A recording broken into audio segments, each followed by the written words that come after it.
नमस्कार, मैं पल्लवी। अपनी माटी के इस खास एपिसोड में सभी दर्शकों का स्वागत है। इस बार हम किसान और बागबान भाइयों के लिए फ्रेश जानकारियां लाए हैं। इसमें गेहूं को पीला रतुआ से बचाने के खास टिप्स हैं। साथ ही हिमाचल में बीजों पर हो रही रिसर्च की भी जानकारी है। तो आइए करते हैं कार्यक्रम की शुरुआत। इन दिनों चैप कटर यानी घास काटने की मशीन का किसान भाइयों में खूब क्रेज है। सरकार ने इसी खातिर सब्सिडी पर ये मशीनें किसानों को मुहैया करवाना शुरू कर दी हैं। कृषि विभाग हमीरपुर के पास चैप कटर यानी घास काटने के टोके की खेप पहुंच गई है। किसानों को 50% सब्सिडी पर ये मशीनें मुहैया करवाई जाएंगी। जिन किसानों ने कृषि विक्रय केंद्रों में चैप कटर की डिमांड दे रखी थी, वे ब्लॉकों में जाकर अपनी टोका मशीन खरीद सकते हैं। बता दें कि कृषि विभाग हमीरपुर ने किसानों की डिमांड पर 1184 के करीब चैप कटर मंगवाए थे। इसके चलते उन्हें 827 चैप कटर की सप्लाई भेजी गई है, जिसे ब्लॉकों के कृषि विक्रय केंद्रों को डिमांड के मुताबिक भेज दिया गया है। अगर हमीरपुर ब्लॉक की बात करें तो यहाँ पर 250 चैप कटर डिमांड के मुताबिक भेजे गए हैं। किसान ब्लॉक से 50% अनुदान पर चैप कटर खरीद सकता है। जिन किसानों ने ब्लॉकों में अपनी डिमांड दे रखी थी, पहले उन्हें टोका मशीन दी जाएगी। अगर फिर भी टोका मशीन बच जाती है तो किसानों को ऑन स्पॉट दे दी जाएगी, नहीं तो उन्हें अपनी डिमांड ब्लॉकों को देनी होगी, ताकि अगली बार मशीन की खेप आए तो उन्हें भी सब्सिडी पर टोका मशीन मिल सके। ये मशीन 2 हॉर्स पावर की है। अभी 250 टोके आए हैं। इसे हमीरपुर ब्लॉक का कोई भी फार्मर 50% अनुदान पर ले सकता है। लोगों की टोकों की हमेशा बहुत डिमांड रहती है। अभी हमने जिन लोगों ने एडवांस में अपने नाम लिखा रखे थे, उनको फ़ोन किए हैं, वो आ रहे हैं और लेके जा रहे हैं। तो उनकी फिर हम डिमांड रजिस्टर में डिमांड लिख लेंगे और अगली सप्लाई पे उनको फिर दे देंगे। चंबा की सलूनी घाटी खेती में अच्छी पैदावार के लिए जानी जाती है। कृषि विश्वविद्यालय पालमपुर ने घाटी की खूबियों को भांपते हुए वहां कई अनूठे प्रोजेक्ट शुरू किए हैं। चंबा जिला की सलूनी घाटी दशकों से पारंपरिक फसलों के लिए मशहूर रही है। इस घाटी में धान, गेहूं के अलावा दालें भी खूब होती हैं। कृषि विश्वविद्यालय पालमपुर ने अपनी रिसर्च में पाया कि ये घाटी लेवेंडर के दोहन के लिए सबसे उपयुक्त है। इसी कारण यूनिवर्सिटी ने अपने 2 वैज्ञानिक सलूनी में स्थित अपने रिसर्च सब स्टेशन में तैनात किए हैं, ताकि इस औषधीय पौधे के बीजों पर तेजी से काम किया जा सके। अपनी माटी के सीनियर जर्नलिस्ट जयदीप रिहान ने इस बारे में यूनिवर्सिटी के कुलपति प्रोफेसर HK चौधरी से बात की। उन्होंने अपनी माटी को बताया कि लेवेंडर के अलावा सलूनी घाटी में मक्की, राजमा और उड़द की दालें भी खूब होती हैं। इन दालों का अपना ही महत्व है। यही कारण है कि यूनिवर्सिटी इन दालों के बीजों पर भी तेजी से काम कर रही है। उन्होंने कहा कि हिमाचल प्रदेश कृषि विश्वविद्यालय के अंतर्गत एक research sub station Saloni Chamba में स्थित है। इस स्टेशन की ये वेट टेम्परेट जोन के अंतर्गत आता है और इसकी एक खूबी है कि यहाँ लेवेंडर जो एक एरोमेटिक प्लांट है, उसकी शक्ति का दोहन यहाँ पर इस घाटी में किया जा सकता है। बहुत वर्ष पहले हमने ये शुरू किया था, लेकिन फिर से इस दिशा में हम आगे बढ़े हैं। अभी हमने 2 साइंसदान वहाँ पर नियुक्त किए हैं। तो लेवेंडर में और इसके अलावा वहाँ का मक्का, इस घाटी का जो मक्का है, उसके लिए अभी 2 वर्ष पहले जिनोम सेवियर अवार्ड राष्ट्रीय स्तर पर protection of plant varieties and farmers rights authority से नेशनल लेवल पर उनको मिला था। और इस मक्की का बीज, गुणवत्ता भरा बीज भी वहाँ पर तैयार हो, इसके लिए भी हम आगे बढ़ रहे हैं। इसके अलावा वहाँ की दालें जैसे राजमाश है, उड़द है, ये और कुछ मेडिसिनल प्लांट, इस दिशा में, इस केंद्र में हम चंबा घाटी के लिए और चंबा से जुड़े दूसरे कई क्षेत्रों के लिए हम आगे बढ़ रहे हैं। बहरहाल एग्रीकल्चर यूनिवर्सिटी पालमपुर ने सलूनी घाटी का महत्व बखूबी समझा है। आने वाले समय में यहाँ बीज तैयार करने में बड़ी मदद मिल सकती है। हिमाचल में इन दिनों कोरोना फिर से आर्थिकी पर असर डालने लगा है। इसका असर अब सब्जी के कारोबार पर भी दिख रहा है। कोरोना बंदिशों के कारण बाजारों में व्यापार पर काफी असर देखने को मिल रहा है। अब सब्जी मंडियों में भी कारोबार प्रभावित हो रहा है। बंदिशों के चलते करीब 30% मंडी कारोबार प्रभावित हो रहा है। कारोबारियों को सब्जी के खरीदार नहीं मिल रहे। कारोबारियों की माने तो मंडी में माल उठाने वाले ग्राहक नहीं आ रहे। दरअसल रिटेल की दुकानों में ग्राहकों की कमी आने के कारण सब्जी विक्रेता मंडी से माल उठाने में गुरेज कर रहे हैं। रोजाना कोरोना के बढ़ते मामलों के मद्देनजर बाहरी राज्यों से पर्यटक भी काफी कम संख्या में देवभूमि पहुंच रहे हैं, जिस कारण होटलों का कामकाज भी प्रभावित हो रहा है। यही नहीं, स्कूल कॉलेज बंद होने के कारण भी सब्जी के कारोबार पर काफी असर देखने को मिल रहा है। अब ऐसे में मंडी कारोबारियों को भी भय सताने लगा है।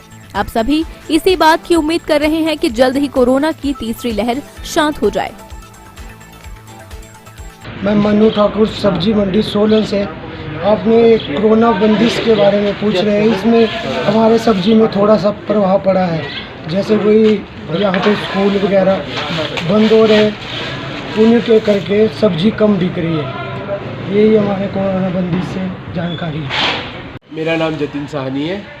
आज आप लोगों को मैं बताऊंगा कि कोरोना की बंदिशों के कारण हमारे कारोबार पे स्वाभाविक रूप से सब्जियों पर क्या असर पड़ा है।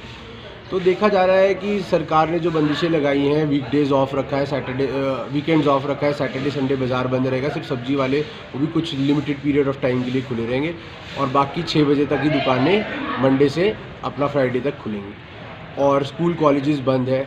तो इसका ये प्रभाव है, मेनली 2 एंगल से देखना चाहिए। पहला कि अगर स्कूल कॉलेजेस बंद रहेंगे तो जो स्कूलों में बच्चों को लंच स्पेशल बन के जा रहा है, फ्रूट डाल रहे हैं, उनकी सेल कम होगी, तो डिमांड में एक फ़र्क आएगा। इसकी वजह से कारोबार में फ़र्क पड़ा है कि बिक नहीं रहा है ज़्यादा सामान बाज़ार में भी, और वही ट्रिकल इफेक्ट इधर सोलन में भी, मंडी में भी दिखेगा कि अगर दुकानदार वहाँ नहीं बेच पाएंगे तो यहाँ पे भी हम लोग नहीं बेच पाएंगे उतना सामान। ठीक है, एक ये। दूसरा, टूरिस्ट के एंगल से देखा जाए, टूरिज़्म अगर कम होगा, बेशक बहुत ज़रूरी है बंदिशें लगाना, तभी महामारी को मेन मकसद तो यही होना चाहिए कि बीमारी ना फैले, बट इसका ये एंगल है कि टूरिस्ट नहीं आएंगे यहाँ पे इतने सारे, तो उनके लिए होटल में काम नहीं होगा, तो होटल वालों का तो वैसे ही काम नहीं हो रहा है कोरोना की वजह से, तो उससे भी यहाँ पे सेल कम होगी। तो ये 2 बहुत ही मुख्य कारण है कि इसकी वजह से हमारा कारोबार पे 20 से 30% मिनिमम फ़र्क पड़ रहा है रेगुलर नॉर्मल डेज़ के हिसाब से, जो पहले पिछले साल देखा गया है ट्रेंड्स के मुताबिक। धन्यवाद। हिमाचल में गेहूं की हर सीजन में पीला रतुआ गेहूं की फसल को नुकसान पहुंचाता है। इससे किसान भाइयों का सारा बजट बिगड़ जाता है। किसानों की इसी दिक्कत का समाधान करने के लिए अपनी माटी के सीनियर जर्नलिस्ट जयदीप रिहान ने कृषि विश्वविद्यालय का दौरा किया। उन्होंने वहां यूनिवर्सिटी के पूर्व कुलपति प्रोफेसर अशोक सरियाल से बात की। प्रोफेसर सरियाल ने पीला रतुआ को लेकर हर विषय पर विस्तार से जानकारी दी है। आइए सुनते हैं क्या कह रहे हैं प्रोफेसर सरियाल। किसान भाइयों एवं बहनों नमस्कार। आज हम गेहूं में पीला रतुआ रोग और उसके रोकथाम के बारे में चर्चा करेंगे। जनवरी महीने में मौसम परिवर्तन के साथ ही गेहूं में पीला रतुआ रोग आने की आशंका बढ़ जाती है। जनवरी में शुरू से ही बारिश की वजह से तापमान में भारी गिरावट आती है और ह्यूमिडिटी यानी आर्द्रता भी बढ़ जाती है, जो पीला रतुआ रोग के स्पोर को अंकुरित करने में सहायक होती है।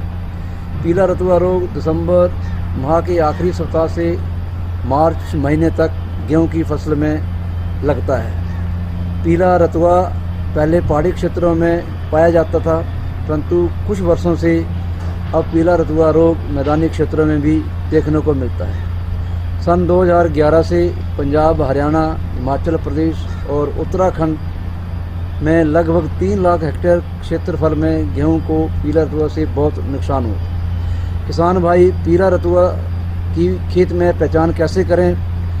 पीला रतुआ की वजह से गेहूं के पत्तों में भारी स्तर पर पीले रंग की धारियां बनने शुरू होती हैं, जो धीरे धीरे पूरे पत्तों को कवर कर लेती हैं। पीला रतुआ की वजह से पत्तों में पाउडर नज़र आता है।